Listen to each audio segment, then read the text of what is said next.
is use readies. Yeah. Always. Always. Don't commit. Always. Okay, Hey, Snape. buddy. We're just wondering about Aw. you. Yeah. Okay. All right. Yeah, I love you too, man. Look, he wants to be on the All show right. too. All right. Look at him. But no, you can't just sit down. We've already got a Chase.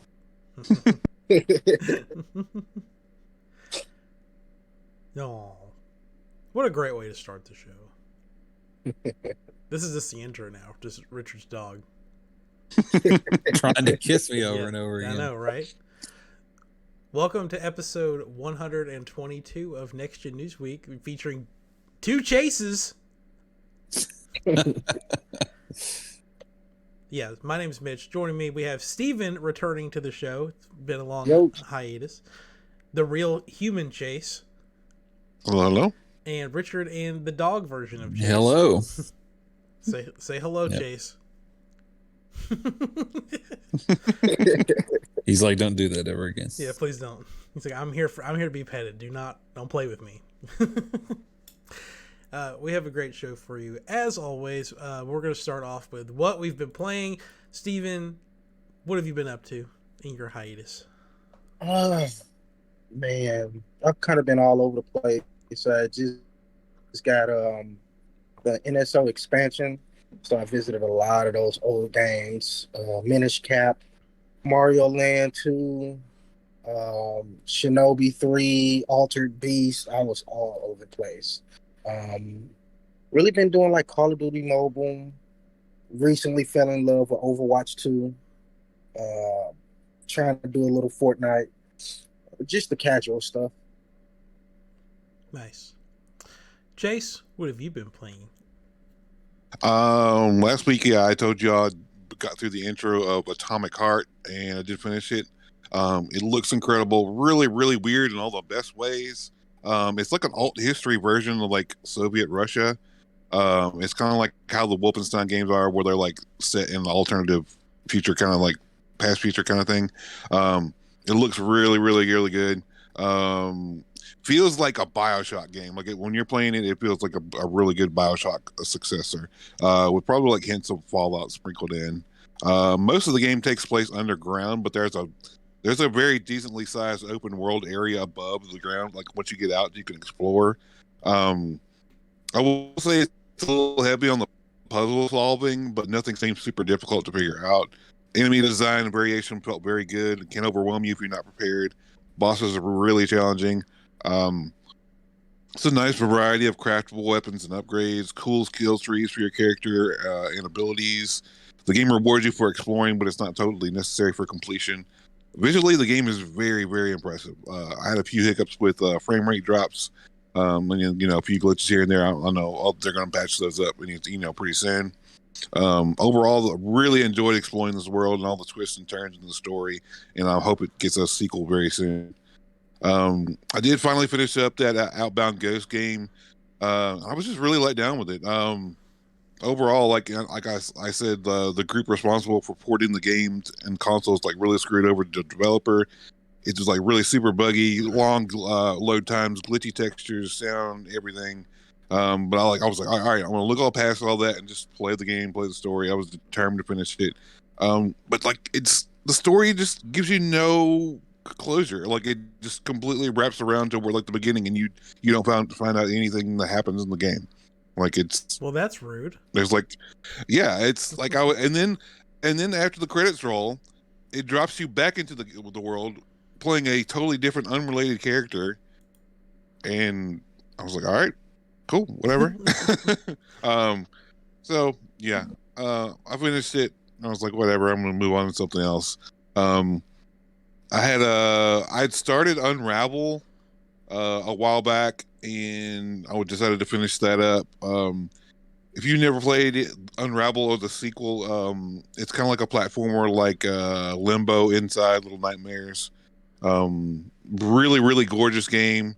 So if if you like those type of games, pick that one up or its sequel. And then I finally got my copy of Green Lava Studios Collection 3 from Limited Run, and I had to jump into My Name is Mayo 3. And these games are a lot of fun. They're really hilarious, like almost like a visual novel at times. I think at one point I was Dorothy from The Wizard of Oz tripping on some drugs. Another point I was trying to hook up with a goth girlfriend. The game ends on like a semi-sad note when you get some bad news about your father. So you decide to take a hike to the woods, and as you progress, like you start eating mushrooms you find, which teleports you to like Atari mini style games, like in like trippy color palettes as you're going through the woods. These games are really fun, and they're all usually on sale. Like if you see them on the PlayStation or Xbox or PC. So if you ever see them on sale, try to pick one of them up and try it out for you. Also in that collection was a game called Bird Cakes, which is like a mix of like a shoot 'em up with like elements of tower defense. You get upgrades to help you through the waves of enemies and bosses, and you have to like build like a area around your companion to save them from all these attacking bugs. It looks cool. It's a little difficult, but I need to go back and finish it. And I jumped into Phoenix Furia, which is also in that collection. And your movement kind of feels like how you when you played Flappy Bird, you press the button on the screen, it would jump up. Mm-hmm. So you have that. You can do like unlimited movement, like flying like that. And you have dash, and then that's the movement for the game. But it looks like a Super Meat Boy kind of like game. But the movement's a lot different. It's very challenging as you progress, and there's I still got a little bit more to go on that. I did end up getting a early copy of Wolong Final Dynasty. I installed it last night. The character creator is insanely detailed. I got through that, and then I was like, I gotta go to bed because I gotta get on the podcast. But it's kind of very, very, very, very detailed character creator, and I'm really excited to see what people are gonna make with these. Is that not the same studio that did the Neo games? Yeah, they did. It was Team Ninja. They did Neo. I think they did. Yeah, something else. Can't remember what else. Because the character creator for the second of those was pretty good too. Yeah, I mean, if you played the sequel to it, I own it, but you know how. Team Ninja is Neo, Dead or Alive, and Ninja Gaiden. Yeah. How do you keep getting all these pre-release copies? That's what I want to know. What's the secret? Yeah, what's the secret sauce? Like, he went out his source. This is the third source. Like any good journalist. Mm-hmm. I mean, the man works at retail. He's probably just taking them home. No, I'm kidding. I'm not. Don't say that. You'll get him. I'm just. Yeah, I'm totally. You're going to be fired. No, I'm just like actually this one someone put on the shelf, and I was like, "Hey, does this ring up?" And it did, so I bought it. Hey. Oh. So if it rings up and it's on the shelf, I mean. Yeah. Case closed. This is like the third major release in a row that you've gotten to play like a little bit early. Yeah. That's good. Richard, what have you been playing? Nothing. What? No, man, like I've had like Girl Scout cookie selling going on. The basketball league kind of wrapped up this past weekend. I haven't had a whole lot of time. So I've been doing my bare minimum. I'm still kind of edging through Harry Potter. I don't want to rush through it. I want to enjoy it, even though Resident Evil's coming up pretty quick. Yep. Aside from Harry Potter, I did No Man's Sky when the VR came out. I didn't get the VR too, but they put out a new update that added a lot of things. It added a new expedition, and it's a tough expedition. If you have an interest in it, there's like 5 weeks left, and if you're a casual, you probably need those 5 weeks. If you know what you're doing, you're still going to need a couple, because the big glaring obstacle in this expedition is that you can only craft inside bases that you build. Whereas any other time when you're playing the game, you can craft on the fly. So it makes it a bit tedious if you literally have to create a base camp every time you have to craft something.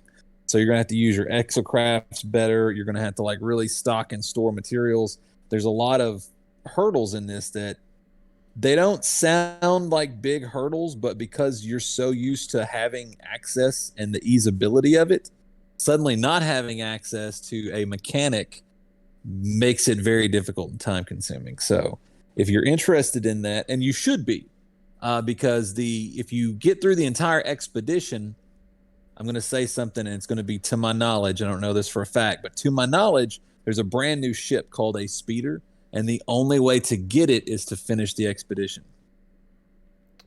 So you might want to get on that. So No Man's Sky, Harry Potter. I shouldn't say Harry Potter. He's not in it. Hogwarts Legacy. And then I've been playing a little bit on the fly of Subnautica on the Switch because it was on sale. And that's just a gem. So wonderful. And I've been doing some classic gaming because, as you saw with the Facebook update, again, I'll apologize in real time on the podcast. I was a dumbass. I didn't save, and I had a Windows update, and it didn't save my edited video, so I thought I would just have to go back and edit it. But for whatever reason, my side of it with the green screen and stuff suddenly didn't have audio. I cannot begin to understand how that happened. So I literally had to do the playthrough from scratch, but it's done. The playthrough from scratch is done. I just got to edit. So I'm hopefully going to get that out either later today or tomorrow. So that'll be weird depending on when you hear this, but it'll probably hopefully, yeah, hopefully by the time you hear me saying this, you will have already seen the second episode. There you go. Me and him both had he had technical issues and I had laziness issues getting everything done this past week. It was like I kept telling him, Mitch, you just need to put an hour into it. Just do an hour. I was like, I could, or and there was a lot of that going on. I'll be quick. The only thing I've really been playing this past week has been I didn't really play games until yesterday because just been busy. And I did not play Hogwarts Legacy this past week, and I feel ashamed of myself. But I played an hour and a half of Donkey Kong Country 2 yesterday with my friend John, and we spent like 45 minutes on one boss because he'd been drinking, and I just don't know how to play that game. So if you know about the giant bee, then you already know where we're stuck at. And we got to the next boss, but then gave up because it was just getting late. That and playing Fortnite with Michael yesterday just to try to get some challenges done because the season ends in like a week, so I'm running out of time to get all the rewards in there. So yeah, that's pretty much what I've been playing. Some Pokemon too, right? Oh yeah. Well, yeah, I played Pokemon Go. What was that, Sunday? Went down to Centennial Park and spent a lot of money in that game. That and they put out, we'll talk more about it in a little bit, but they put out the new raids in Scarlet and Violet, and I made an attempt to do those and didn't go well. But we'll talk about that in a little bit. Let's go ahead and jump to the games that are coming out this week. We've got the new expansion for Destiny 2 called Lightfall that is out today. Apparently people are having a really hard time getting into the servers on that because there's a lot of people. It usually happens. Yeah. We have Dungeons of Aether for PC. We have Scars Above coming to Xbox, PlayStation, and PC. Looks like a really cool game. Never heard of it though. Street Fighter Duel for iOS and Android. Oops, I clicked a button. Leap coming out on PlayStation, Xbox, and PC. And as Chase will already tell you, Wolong Fallen Dynasty, which is not supposed to come out for another 3 days. and he's already got it.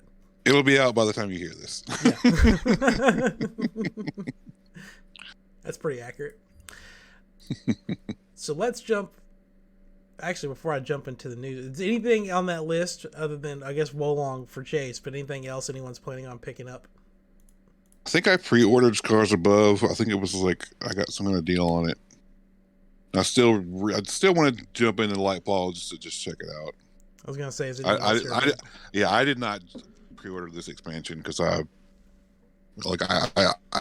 I pre-ordered like the last year, and I played like the first 2 expansions for like a few days, and then I didn't even play the last part. I think I did that pre-order thing that iOS does now for like that Doom game that's coming out. You can pre-order it and get a special skin. I think I pre-ordered that Street Fighter Duel, so I'm sure it probably installed overnight. I haven't looked at it yet. And then Wulong Fallen Dynasty, I might, because I really like the Neo games. But it's weird. I have this confused. I thought this was that Black Myth Wukong or whatever. I'm all the time getting those. I guess it's the Wu. I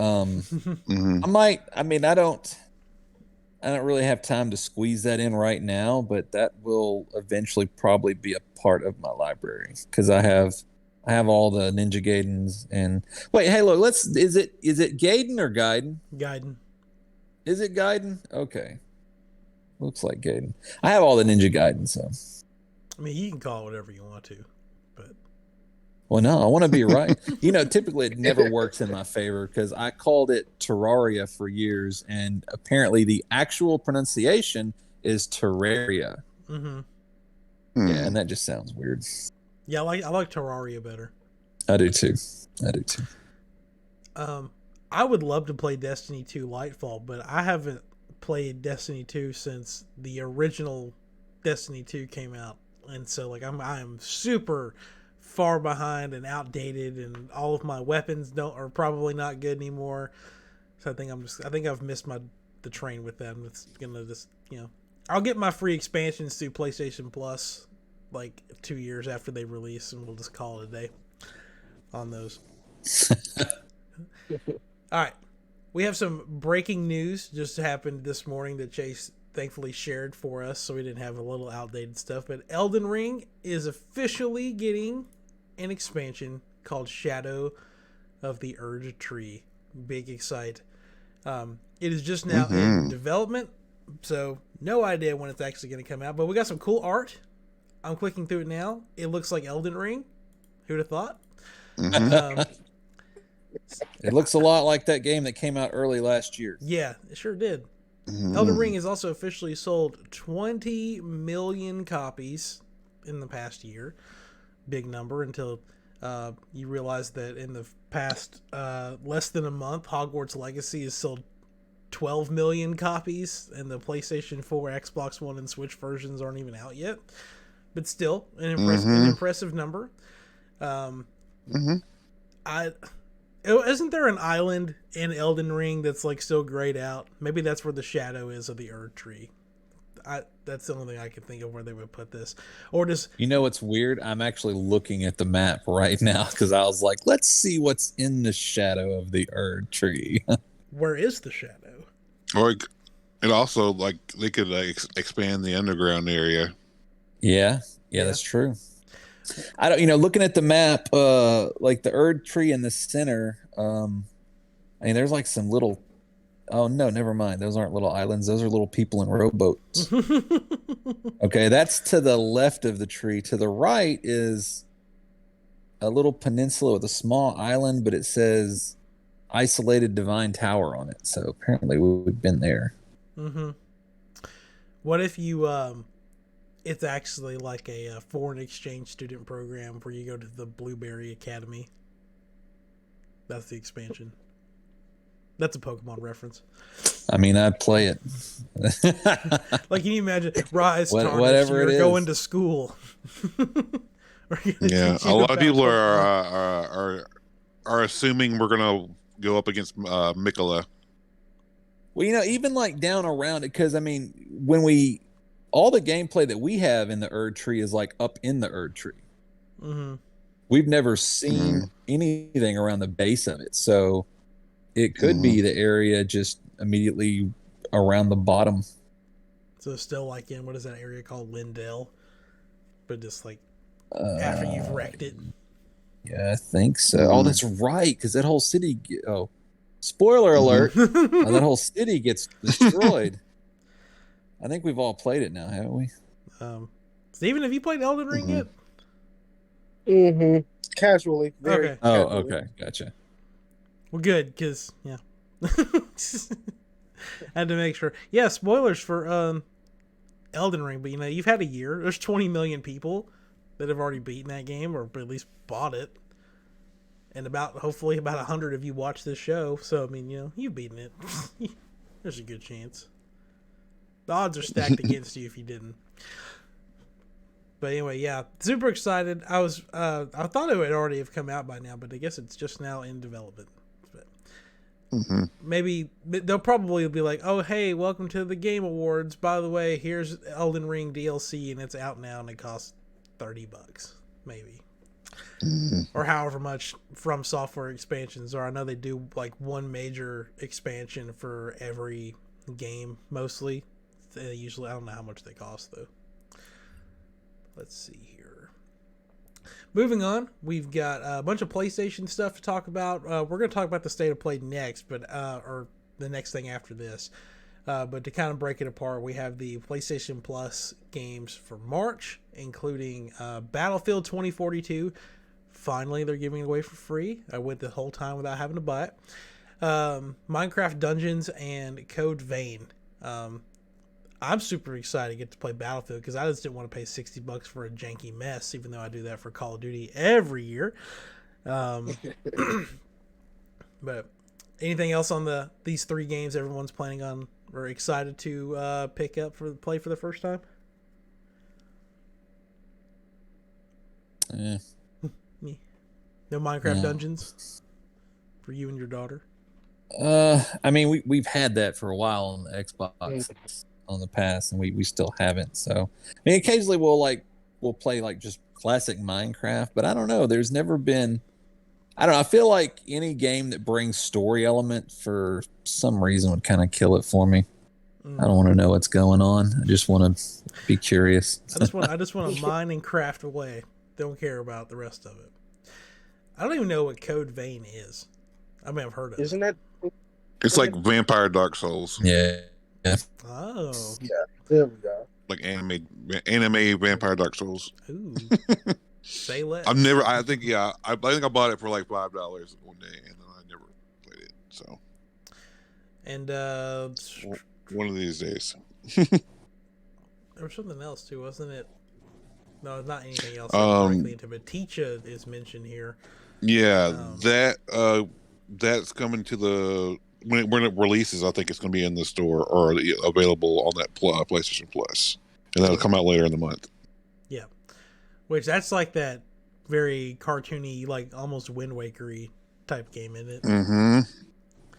Super excited about that. Yeah. 2042, big excite. PlayStation said we got to go 1 month without that guy leaking all of our games a week before we're ready to announce it. So let's just announce it super early. He won't even have a chance. We're going to put him out of a job this month. That's what they did. But yeah, let's talk about the PlayStation State of Play. Not a whole lot of major announcements in here. I didn't watch it. Steven said he didn't watch it, which is fair. Richard, did you watch the State of Play? No, I saw like a recap thing. Yeah. But I didn't watch the actual State of Play. Jace is the only good noodle doing his homework. We're all just copying his notes. So I watched the Pokemon thing. Yeah, I did too. That's more important. I watched that one. Quick run through here, and everybody just chime in if you want to. We have the game Wayfinder by Digital Extreme and Airship Syndicates, which I've heard of that game but don't know anything about it.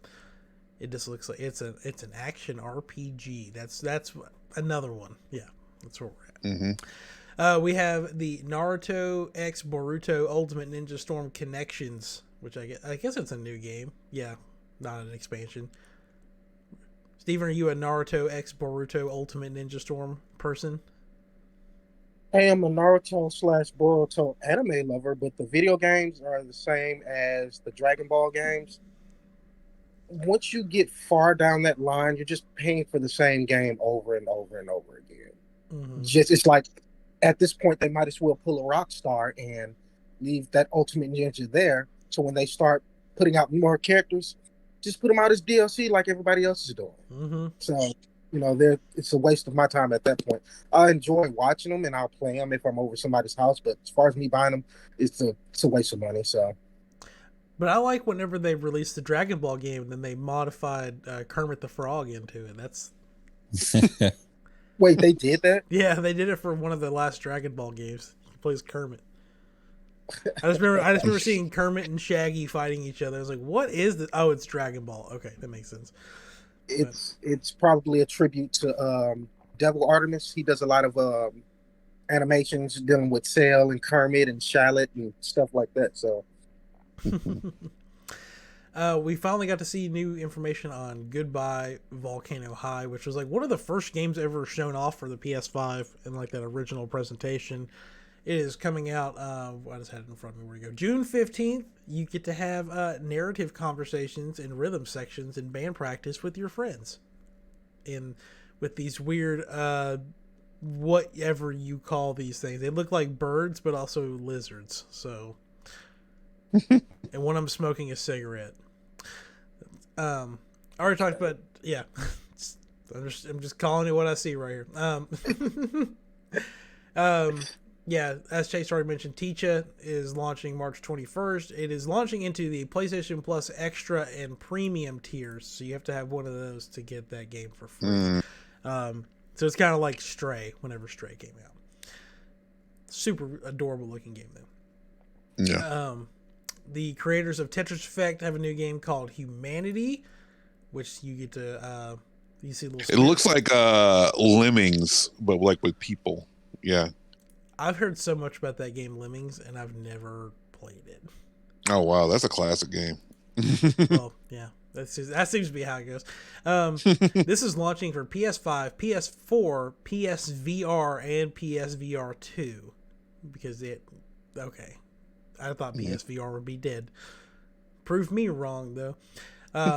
There's a lot of VR games that they announced. Like Green Hell, that was like a super big thing for a little bit, except for whenever I played it on the Switch because it was on sale for $1 and that game run like butt. But I can imagine that game in VR is like super intense, so that's cool. We have where's the other 5 VR games? Did I already go through them all? I don't know. No, Foglands is one. Yeah, here it is. Yeah, Synapse. A haunted first-person shooter showing. Yeah, I'm gonna talk about Green Hell also. Did we talk about that VR game that it knows whenever you blink? Mm-hmm. Did we talk about that? Yeah, okay. yeah, last week. Cool. That sounds terrifying. Of course, Destiny, Lightfall, great. Resident Evil 4. Richard, super excited for. Oh yeah. There's a demo. I'm very out excited. Is it out now? Or I think it's out. Or it's on the way. Sorry, oops. I think it's on the way. Yeah. Damn. Thanks, Mitch. You're welcome. I was about to be like, I gotta go. Yes, there is a demo on the way. They announced that mercenary mode is coming back, which that shouldn't be a shock. There was mercenary mode in Resident Evil 8 as well, which is the best way to describe it is almost like a what is that? Where you gotta survive waves and stuff like that.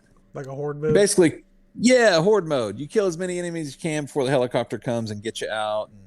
And it's made usual enemies. You can score a couple hundred, but then they'll throw bosses in there for thousands, and it's kind of like it's got like an online component with leaderboards and stuff like that. It's a cool feature, that'll keep you playing after the fact. So they announced that it would have mercenaries mode again.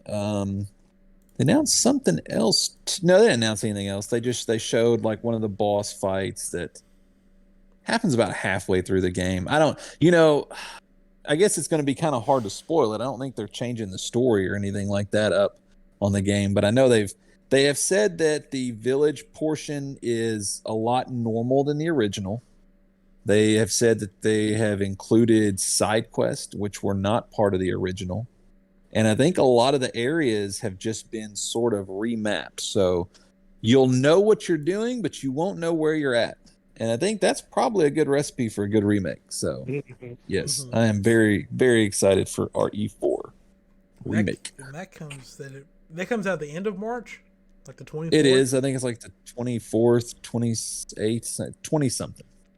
And there's a VR2 version, which I don't know if that was announced here, but I know that it exists. So it was announced recently, yes.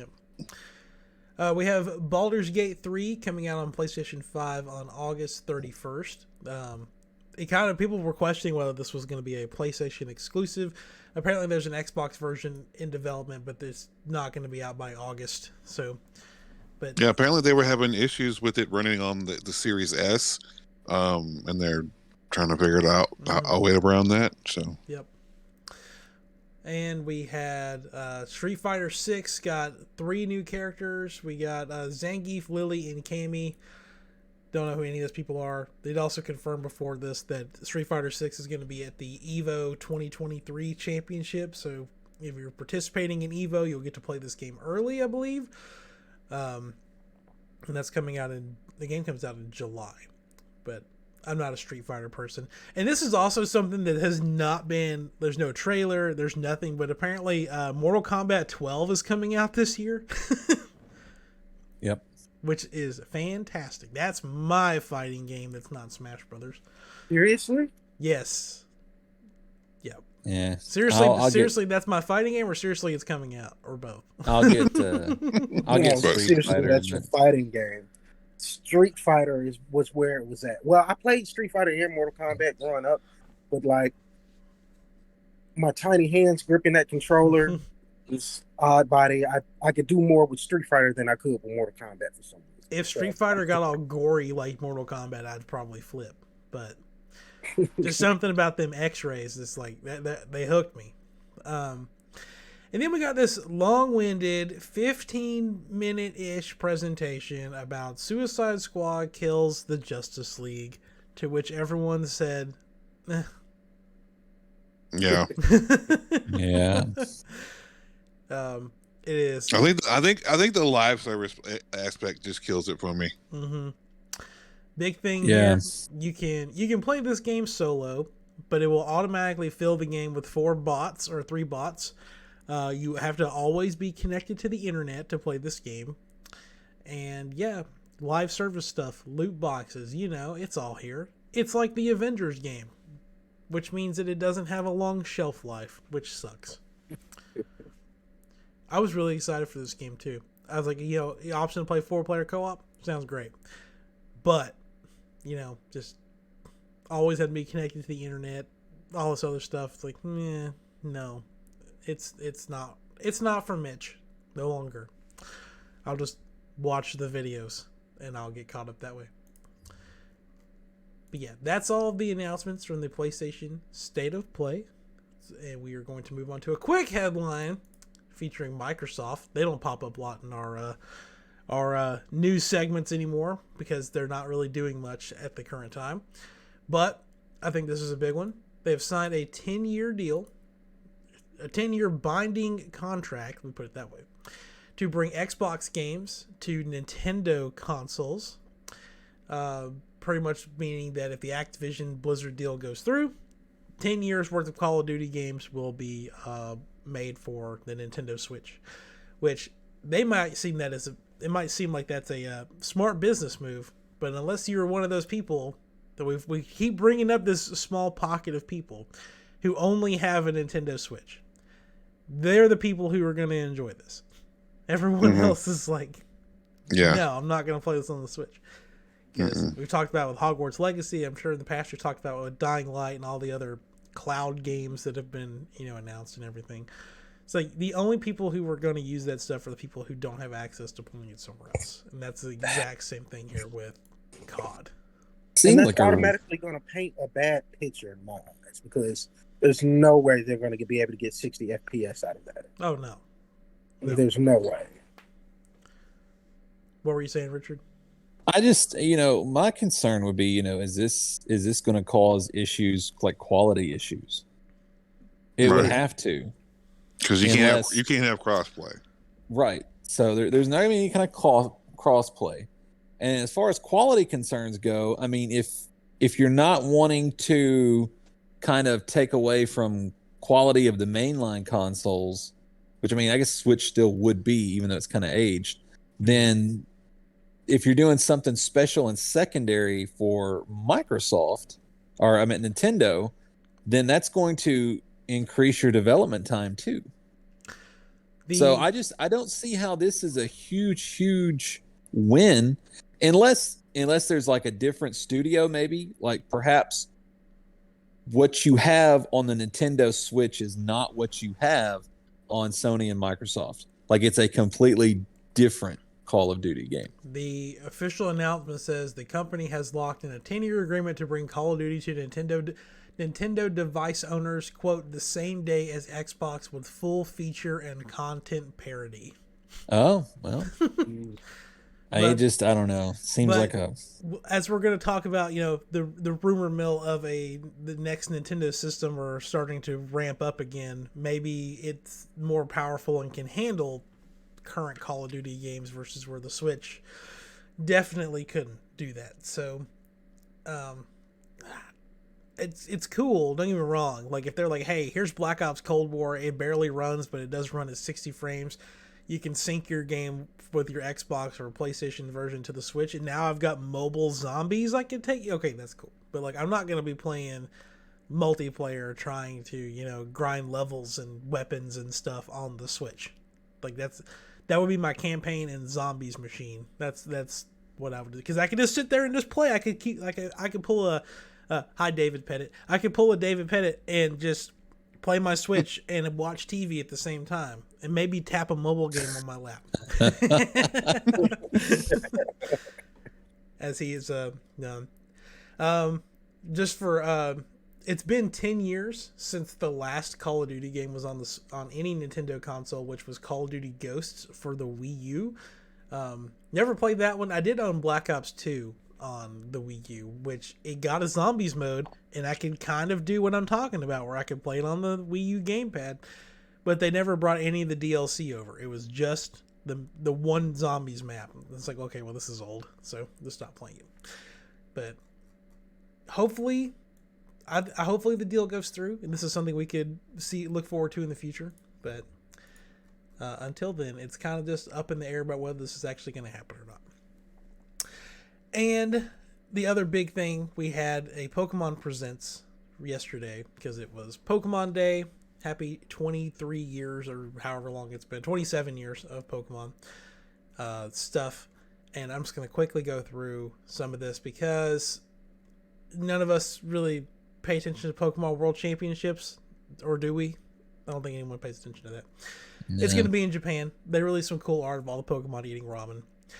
The thing I really got me excited was the Pokemon trading card game Classic, which is just this really nice collector set that features 3 of the original, I guess a lot of the original Pokemon cards, and it's like in this very prestigious package with like a dual game board and all of these other little goodies and card sleeves and tokens. Yeah, you get the Charmander deck, the Bulbasaur deck, and the Blastoise deck, or the Venus. What's the final? Is it Venusaur? Yeah. Is the final evolution? Yeah, the Venusaur deck. Yeah. And it all looks super good. Everything's like matte black with like white accents on it, and like it looks good. That thing probably cost over $200. And it really, see, me and Maddie were going back and forth. She was like on the high end, and I really wasn't, because the cards are reprints of the original cards, and the original cards, are astronomically expensive, but they are stamped with the current date. Mm-hmm. So, once you see that date at the bottom, there's going to be a big difference in value. And if you think about it, so I can go buy a deck right now, and it's going to be $15. That's a pre-built deck, and that's what these are. And you get 3. So I'm going to say deck-wise, I had this at around like $100 retail. Maybe $150. Something similar to this came out several years ago for Yu-Gi-Oh! That didn't come with the collector board or the little token thing, and it was about $100 just for the 3 decks. So that's thinking about $1 to $150. I would love if it was about $150, I'd probably get it. I'm gonna get it. The damage counters are awesome, little stackable cones. And then instead of flipping the coin, which is annoying as hell anyway, you've got like that little bowl, and you put the little ball in there, and it's kind of like a little roulette thing. I think that's pretty awesome too. Yep. Because the other thing, like you can play a Pokemon match on that. It doesn't have to be the ones that it came with. So I mean, you're That's It's a nice an board. awesome thing. It's a nice board, and it's a nice way to play if you're one that plays the card game. And I think it folds up too, so It does. easy Yeah, to store. sure does. We had a new Netflix series called the Pokemon Concierge. It is a stop motion animated Pokemon series coming, quote, soon. But it's pretty much just about a woman working at a hotel with all these different Pokemon showing up. I'll at least check it out if I can find a way to not pay for Netflix. But I'm not going to pay for Netflix to watch this because that would just be silly. You know, it's odd. Maddie was turned off by the stop motion of it. And that's like something that I actually liked. I was like, oh man, stop. Because, I'm not, it's Steven, cover your ears. I'm not really into anime. I don't like the whole animation thing, all that stuff. So when I saw something different, I was like, hey, I could really get into that. And then I showed it to her being very excited. And she's like, I was like, oh, well, okay. Give it time. Let it come out and make her watch one. We had everyone's favorite mobile games got some new announcements. We had Pokemon Unite is getting the legendary Pokemon Zacian, and you can make him wear a tuxedo if you use the code Pokemon Day on the gift shop. Pokemon Cafe Remix has the Gen 9 starters in there, so you can make them food. Does anyone play Pokemon Cafe? Mm-hmm. Played it, yes. Occasionally, I'll go back to it every once in a while. I've never dabbled in it. I don't play a lot of mobile games unless it's just like one-off ones that I get really invested into. This is not one of those. I play it on the Switch. Yeah, I me forgot too. you can play it on the Switch. I did at one point check out Pokemon Masters, but now that they've given that god-awful voice to the most hated Pokemon character of all time, there's no way I could ever get back into that. What I'm referring to is if you've played Pokemon Sword and Shield, you know of this abomination. His name is Hop. He's the most annoying. He's the most annoying character on the planet, and they gave him the most annoying voice to match. It's oh god, it's awful. It sounds like some mix of it's some like weird Australian / European accent. Like there's 3 different accents just merged into one, and they're like, "Hey, this will work." And it sounds like a guy trying to do an accent that has no idea how to do an accent. Yeah. And they gave one to his older brother Leon, the champion guy too, and I was not impressed with that either. Like I was 100% cringe. But pretty much they're just bringing all of the champions from the previous games to Pokemon Masters. So if you play that game, there's some new content there. But, that's just... I could be really excited about that. And they go, oh, yeah, here's Hop talking. And then I'd just be like, okay, no, I'm never playing that game again. Because I just know he'll always be up in my face, even in that game, trying to talk to me. Like, I thought I got away from you. Like, just leave me alone. And then... the last mobile game we had Pokemon Sleep, which has been announced years ago. It's finally coming back. You put your phone next to you on the nightstand or in the bed, however you decide to sleep. And the game will track your sleeping and allow you to catch Pokemon. And there's different patterns that the Pokemon can sleep in. So there's different variations of the same Pokemon you can get. And then they made an accessory that can sing Pikachu-related lullabies to you while you're sleeping. So it costs $60. The accessory, not the game. Okay, I'm about to say. No, so let's see here. Yeah, they didn't really put a release date for the Pokemon Sleep, but they gave the Pokemon Go Plus accessory that's coming out as July 21st. It also works in Pokemon Go as just like the previous Pokemon Go Plus, where it'll vibrate and you can press a button and it'll catch a ball for you and it's kind of do its thing. But $60 for an accessory, no way. We're still waiting on one last mobile game called Pokemon Shine, unless it already came out. I don't think it did, which is the one where you brush your teeth and you catch Pokemon while brushing your teeth. So who knows if that's still coming out? Who knows? I thought that already came out. I don't know. It may have. I think it came out because Maddie used it for a while, but it wasn't. I don't know. There wasn't a really big hook to keep it going, so she just brushes her teeth like ordinary people now. So, yeah, I applaud them for trying new things, but I don't know. Plus, Yeah. especially like, what can you do with these Pokemon in Pokemon Sleep? You can't transfer them anywhere. You can't use them. You just it's I don't know. It's a collecting game. The line is the whole. I love the letting players wake up every morning with the Pokemon. Michael Stalls would have a joke there. Well, it was funny because in the video they showed a guy sleeping with a Bulbasaur, and I was like, oh my god, it's Michael. And then and then they showed this guy sleeping with a Slowbro in his bed, and I was like, that would be uncomfortable. Like, its arm just slightly just creeps over and just rests on top of you, like, get off of me. Like, and then finally, the Pokemon Scarlet and Violet expansions. That was like the one thing everyone expected to be here. It is called the I already forgot it. Where'd it go?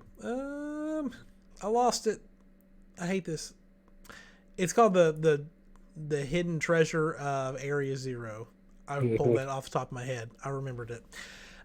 It's coming in 2 different expansions. It's the Teal Mask expansion and the Indigo Disc, which that doesn't really mean much right now, but there's over 9 brand new legendary Pokemon between the 2 different expansions, along with lots of returning Pokemon that'll be coming. The first expansion is coming out in fall of this year. The second one, which we'll have more to talk about in a minute, is coming out in winter of this year. And it's only, for both expansions, it's only $30, which was really nice because the Sword and Shield expansion was $50. So it's a little bit cheaper. And yeah, and they brought the most horrific but also amazing ancient Suicune Pokemon to the game currently. So you can catch this gigantic T-Rex Suicune that looks just terrifying and absolutely amazing at the same time. We tried doing I have Violet, and we were trying to do the Virizion raid yesterday, and even though it's only a 5-star raid, I have nothing ready for that raid. It was awful. It's got my ass kicked super bad. But yeah, the big omission here, everyone thought that the old Game Boy Pokemon games were going to end up on the Switch Online service. They were not there, which is a bummer. But that was like everyone was like, you can go ahead and play these games right now on the Switch if you have like the emulator for the Switch. And they were just not there. And it sucks. But maybe they just come at some point. Oh, also, and there was Pokemon Home support coming in the next couple of months. You could finally transfer Pokemon to Scarlet and Violet from Sword and Shield and Let's Go and Pokemon Go and everywhere else. And finally, this is the kind of been hinting at this one for a little bit.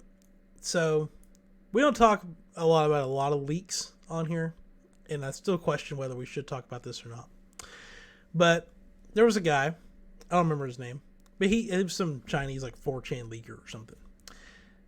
Predicted everything that was going to be in this Scarlet and Violet the Pokemon Day presentation in general.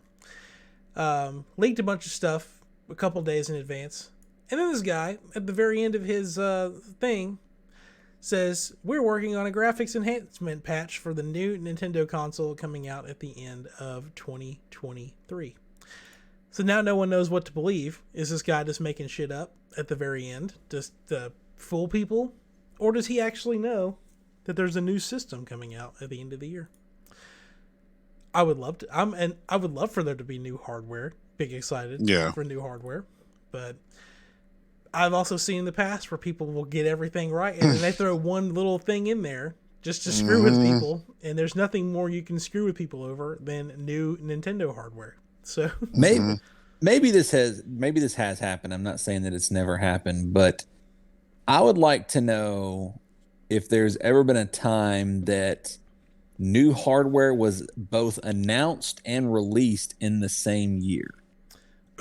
Well, Nintendo originally announced the Switch in October of 2016, and they released it in March of 2017. Mm-hmm. It was a 6-month turnaround, not the same like calendar year, but Right. 6 months. They announced it in October. They had the presentation in January, and then released it in March. So I mean, it's possible. It also just depends on if this is like a next gen Switch or if this is an upgraded Switch, because Nintendo in the past, like with the OLED and the Switch Lite, they announced it in July, and by October it was released. So yeah, I don't know. It just depends on how things go. But Microsoft kind of did it. They released this or announced the Series X, and then at the Game Awards and released it in November. That was an 11-month turnaround. Mm-hmm. So I mean, it's. I mean, we didn't know what the PS5 looked like until right before it came out. Yeah, it was still announced though, because they showed off the controller and stuff early. But who knows? Everything's just unpredictable. Nintendo usually likes to drop an announcement and then like, oh, by the way, this comes out in a couple months. That's how it is now. The Switch is the only system Nintendo like never revealed at like an E3 press conference or something. So we're still in uncharted waters. But who knows? Maybe there is a new Switch hardware coming out this year. I would love that. Replay Tears of the Kingdom on like a new Switch, and like an upgraded Pokemon experience on a new Switch. Which, let's go ahead and talk real quick about how they said there were performance improvements in Scarlet and Violet, and there definitely weren't. That game still runs like butt. Mm-hmm. And they were like, yeah, we fixed the terror raids, so you won't get stuck not being able to move. And the first raid that I did, I got stuck and wasn't able to move for the last 3 minutes of the raid. And none of the other NPCs were moving. And my friend that I was playing with, she was the only one able to move. So it was just her versus this level 5 rated legendary Pokemon. And it did not go well. So good job. You didn't fix the game after all. You lied. But that is all the news that we have for this week. So before we get going, does anyone have anything they would like to plug? I know there's some deals going on with Gamefly. I think Forspoken and Callisto Protocol are like $50 each. There's some other games pretty cheap. I really thought you were going to say Forspoken was $50 off. I was like, okay, now I might get it. Yeah, I'll pick it up right now. But yeah, nothing else I can think of. Steven, anything you want to share? Any projects you're working on or anything? Not at the moment. I think I'm going to go ahead and start working on my YouTube channel. I know there's a lot of stuff that goes into it, so I'm not going to promise a date. For sure, it's going to be mostly gaming material, shout-outs, maybe the occasional unboxing. But I don't want to put anything out in the air just yet, not until I know exactly what's going on. But you can be on the lookout for that news on that. So. Gotcha. And Dick Retro? Yeah, I think I've... Yeah. I think I've already shot off early. Yeah, as I said earlier in the podcast, I did have some technical difficulties, but those have been remedied, and the new episode it'll be up by the time you hear this. You'll be like, I know exactly what he's talking about. Unless I just spend this last hour I have before work and I just quickly edit this video and get it uploaded, in which case I just prove everything wrong. But Well, that's true. That's true. Don't worry, it won't be like that. I like to have a little peace of mind before I go to work. But anyway, I have nothing to plug, so thank you so much for watching, everyone. Steven, it's glad to see your shining face. I said it last week, but I'll say it again. Happy birthday, or happy belated birthday. Just now you're here. And yeah, we'll see you next week for more gaming news, and hopefully Wolong Fallen Dynasty impressions or notification that Chase has already platinumed that damn game. Because we all know it'll happen. Later this afternoon. Yeah. Mm-hmm. But until then, have a good week. See you guys.